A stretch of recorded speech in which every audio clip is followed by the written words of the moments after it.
नमस्कार, स्वागत है आपका हमारे चैनल पर। मैं हूं आपके साथ शिप्रा सैनी।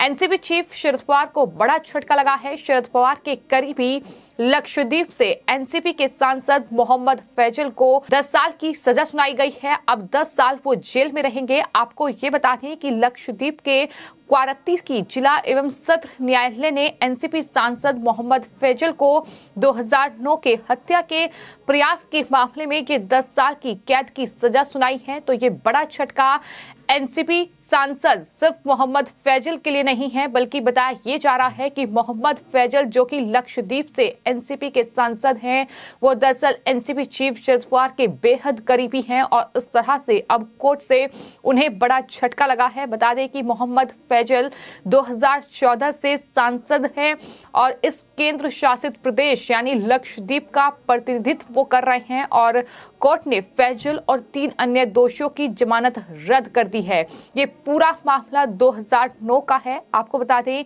इस मामले में कुल 23 आरोपी थे, जिनमें से 4 को दोषी ठहराया गया और फैजल को अपने रिश्तेदार मोहम्मद सली पर हमला करने का दोषी पाया गया है, जिसके बाद अब कोर्ट ने उन्हें 10 साल की कैद की सजा सुनाई है।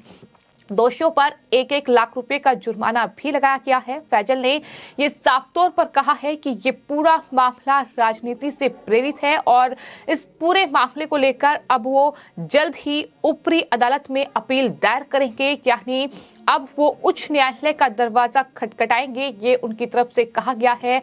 आपको ये बता दें कि ये पूरा मामला साल 2009 में हुआ था। 2009 में लोकसभा चुनाव प्रचार के दौरान लक्षद्वीप से पूर्व लोकसभा सदस्य और कांग्रेस के वरिष्ठ नेता पीएम सईद के दामाद कांग्रेस नेता मोहम्मद सलेह पर एक व्यक्ति ने बेरहमी से हमला किया था और सईद ने 2005 में मृत्यु से पहले 10 बार लक्षद्वीप का प्रतिनिधित्व भी किया था। इस हमले में मोहम्मद सलेह गंभीर रूप से घायल हुए और उन्हें कोच्चि के एक अस्पताल में एयरलिफ्ट करना पड़ा था। तो इस तरह से ये जानलेवा हमला मोहम्मद सलेह पर किया गया था और आरोप ये लगे थे कि दरअसल जो एनसीपी के सांसद हैं लक्षद्वीप से मोहम्मद फैजल, उन्होंने ही इन तमाम हमलावरों को गाइड किया था।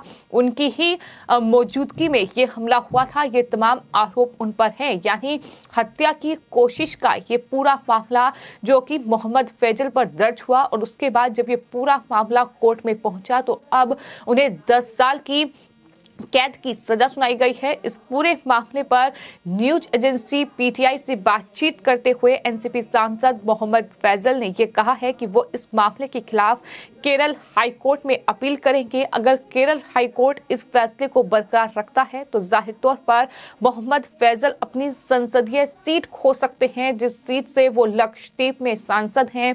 उनका राजनीतिक भविष्य भी खतरे में पड़ सकता है, क्योंकि पूरा मामला बेहद गंभीर है। जिस तरह से एनसीपी के सांसद हैं मोहम्मद फैजल, साथ ही साथ एनसीपी चीफ शरद पवार के बेहद करीबी माने जाते हैं और 2014 से वो इस सीट पर एनसीपी जीत रही है। मोहम्मद फैजल जाहिर तौर पर एनसीपी के एक बड़े नेता लक्षद्वीप में माने जाते हैं और उन पर ये हत्या की कोशिश का आरोप, जिसके चलते अब उन्हें 10 साल की कैद की सजा सुनाई गई है। 10 साल की जेल की सजा उन्हें हुई है। बड़ा झटका मोहम्मद फैजल के लिए है, लेकिन वो इस पूरे मामले को राजनीति से प्रेरित मामला बता रहे हैं और ये कह रहे हैं जो फैसला लक्षद्वीप के क्वारत्ती की जिला एवं सत्र न्यायालय की ओर से सुनाया गया है, अब उस फैसले के खिलाफ वो केरल हाई कोर्ट का रुख करेंगे, ये उनके तरफ से कहा गया है।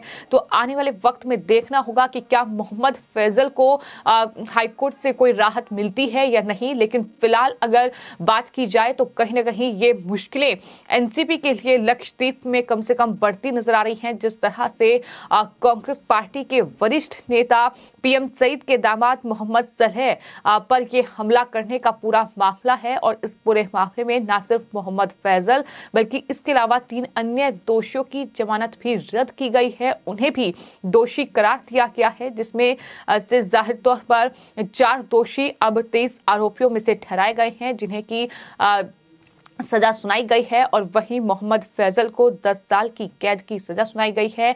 आपको ये बता दें कि एनसीपी लगातार सवालों के घेरे में है। न सिर्फ जिस तरह से मोहम्मद फैजल को यह सजा सुनाई गई है, बल्कि इसके अलावा बात अगर महाराष्ट्र की जाए तो ऐसा लगता है कि एनसीपी के तमाम नेता या तो भ्रष्टाचार में लिप्त हैं या फिर कहीं ना कहीं सत्ता का इस तरह से दुरुपयोग करते हैं कि तमाम एजेंसी हो या फिर पुलिस का शिकंजा उन पर कसता दिखाई देता है। महाराष्ट्र में अगर बात की जाए तो एनसीपी के नेता चाहे फिर अनिल देशमुख हो या फिर एनसीपी के नेता नवाब मलिक हो, जिन्हें हाल ही में केंद्रीय जांच एजेंसी का शिकंजा उन पर कसा गया था। हालांकि अनिल देशमुख जेल से बाहर आ चुके हैं, लेकिन नवाब मलिक अभी भी जेल के अंदर हैं। नवाब मलिक पर आरोप ये है कि उन्होंने दरअसल अंडरवर्ल्ड डॉन दाऊद इब्राहिम के गुर्गों से जमीन खरीदी है।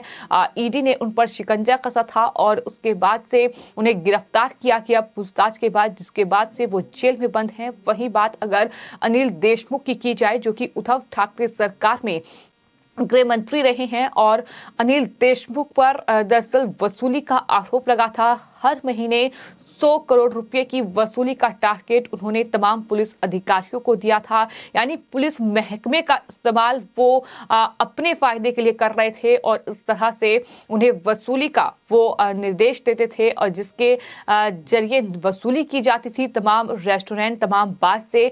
तो ये आरोप जो हैं वो एनसीपी नेताओं पर ही लगे हैं। उद्धव ठाकरे सरकार में चूंकि एनसीपी भी सत्ता में थी, गठबंधन था, तो ऐसे में एनसीपी के नेताओं ने सत्ता का भरपूर दुरुपयोग किया है। यही वजह है कि न सिर्फ अनिल देशमुख और नवाब मलिक पर शिकंजा कसा गया, बल्कि इसके अलावा भी एनसीपी के कई नेता हैं, फिर चाहे वो शरद पवार के ही करीबी और उनके भतीजे दरअसल अजीत पवार ही क्यों ना हो, उन पर भी कई चीनी मिल घोटाले का आरोप लगा है, उन पर भी शिकंजा कसा गया है, बैंक घोटाले का आरोप है। तो कहीं ना कहीं एनसीपी का जो एक कह सकते हैं कि जो एक बैकग्राउंड रहा है, कहीं ना कहीं वो सवालों के घेरे में रहा है, क्योंकि एनसीपी नेता शरद पवार जो कि एक दिग्गज नेता के तौर पर जाने जाते हैं, लेकिन उनकी ही छत्र छाया में किस तरीके से उनके नेताओं ने सत्ता का दुरुपयोग किया है, फिर चाहे बात हम अनिल देशमुख की करें या फिर नवाब मलिक की। इसके अलावा हाल ही में ईडी ने